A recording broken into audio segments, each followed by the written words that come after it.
What's up guys, it's Justin here, and today I've got my desk setup tour for summer of 2017. So because it is still summer, you might notice that there are some items that kind of just fall into that theme that I just want to include in the setup anyways. At the same time, I also tried to keep this desk as minimal as possible, but also have all of the major elements that are needed to edit video because that's going to be my main setup for the next few months. If you guys would like to win a product from this video, all you have to do is subscribe to the channel, leave a like on this video, and drop a comment down below, and when this video hits 2,000 likes, I'm going to go ahead and pick a winner.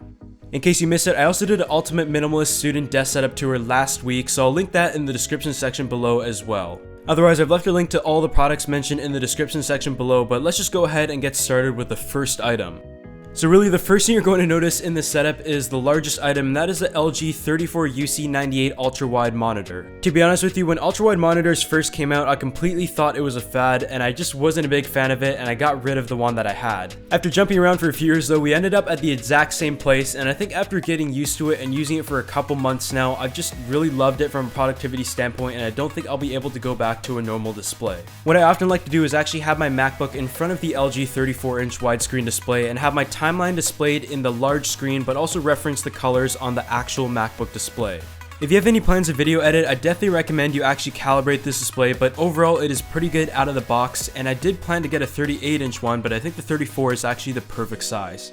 The next thing is my keyboard and mice, and it has remained pretty much the same as before. My main editing mouse of choice is the Logitech MX Master 2S wireless mouse that has a bunch of customizability, is super comfortable, and also has a horizontal scroll which is great for video editing. This is a new version that just came out, and I did do a full review on it, and I think the new changes for someone who uses a computer a lot is going to be very welcoming. It's been really reliable as of late, and I have no plans to switch to anything else right now. As for the keyboard, I have the Apple Magic keyboard, and there's really nothing magic about it, but it works and it looks great with the setup.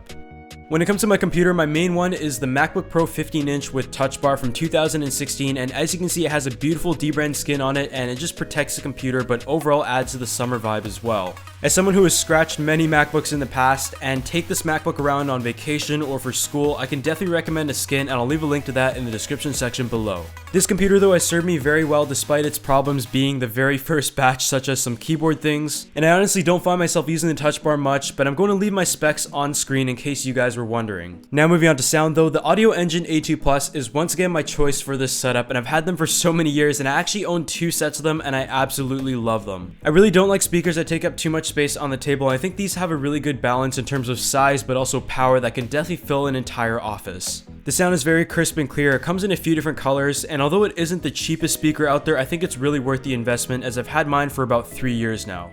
When it comes to audio recording, I have the Editor's Keys SL150 for the setup because I didn't want a preamp on the table just to get that minimalist look. Sound quality of course is still top priority, and for someone who does a lot of conference calls or just voiceovers in general, I still needed a microphone that was really high quality, but this one also comes in at a great price. It is a condenser microphone, and what's great about it is that you're able to just plug it in right into your computer via USB and the included cable, therefore you don't need to buy a preamp or have anything else needed to start recording audio. It also includes a custom matching shock mount which works really well for vibrations and also looks great, and this is something that you don't see with every microphone, especially at this price. For the money though, I really think you're going to be happy with your purchase because of all the things that it comes, but also the great sound quality. The headphones that I'm currently using are the Blue Satellites, and they actually just came out, and what I like about them is that they're Bluetooth. As I've mentioned, I tried to keep the setup as clean as possible, and normally I don't like Bluetooth headphones because they simply don't sound good enough. The Blue Satellite Wireless though has a 44mm driver, so the sound is really powerful, and I found that the bass was almost too loud in some areas. They also have a built-in audio amplifier, and I just think sound quality has really been the priority in this, but the disadvantages would of course be the size, and I found over time it does start to get a bit heavy on my head. Because of the focus on a high quality wireless pair of headphones, they do definitely come at a premium, and that's going to scare a lot of people off, but if you're looking for a solid pair of headphones that are wireless and are into audio, then this would definitely be one to check out.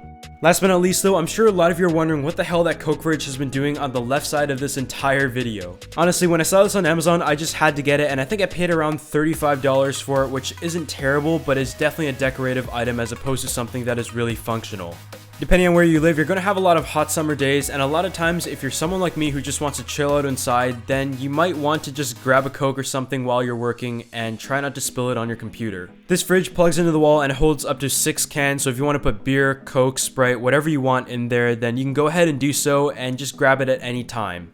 Compared to like pretty much all of the desk setup tours, including mine on YouTube, you might notice that this one does not have an IKEA desk. IKEA is awesome, but I just felt like the summer episode needed kind of a different feel to it, and although it is still minimal and very modern, I spent hours and hours finding this desk, and it came from Structube. I'm personally a huge fan of the wood legs, and I think it matches the dbrand skin really nicely, and the storage is also very nice to have, but this desk is very similar to the IKEA Alex. Honestly, for the money, the IKEA Alex is actually better quality, and mine did come with a few chips here and there, but Structube did replace it. So if you really want a good sized desk like this one, where you want to fit a 34-inch display for example, or something large on it, then I think this is a perfect size, as you can see here.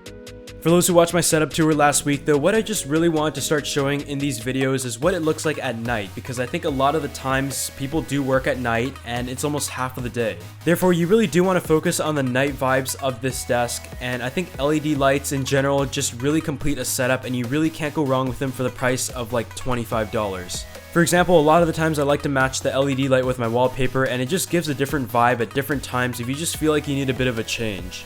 My go-to one though is definitely blue, because it's one of my favorite colors, and I think just gives it a really calm feel but also vibrant at the same time, just to try to keep you awake a little bit longer. With LED strips though, I really don't think you need to get that fancy, and the ones that I've used are from Amazon, and they're the cheapest ones that I can find that were still reliable and have worked up very well. The remote has a ton of controls when it comes to the color, the brightness, the effects, and just some of the movements that you can do with the lighting, but personally I just leave it at a fixed color and for the most part don't touch it. Of course, you do have the option to get like a LifeX or a Philips Hue setup that you can control from your phone, but I think for an LED strip on the desk setup, you just need the remote and you can just store it away in the drawer and access it at any time. I've definitely had my fair share of issues in the past with Wi-Fi bulbs, and I just want to avoid one aspect of it with my desk. My lights kind of came in a long roll, and I was able to cut it custom based on the size of the desk, and I definitely suggest you do the same as well because it looks amazing. I'm also currently checking out a Razer Blade, and as you can see with that chroma keyboard and just the entire vibe of the setup with the LED lights at night, I just think it looks so good and I just can't get over it, and I have to show you guys. When it comes to putting a setup together for you, I think it comes down to a few major things, including just some careful planning, but also some stuff that you just add on the fly afterwards. A lot of times what I do is just take care of the furniture and just the main elements such as the monitor and the speakers first, and a lot of the stuff is just added in afterwards, as you might have noticed in the decorative stuff that you might have seen from Michael's. In the end, everyone's setup is going to be extremely different based on your own needs and interests, but I think once you got that all set up, you have a place that you work at, and it just makes you so much more productive because of how good you feel. Otherwise, I really hope you guys enjoyed this summer themed desk setup tour, and also drop a comment down below as to what other themes I should do for setups, and I'll see you guys in the next one.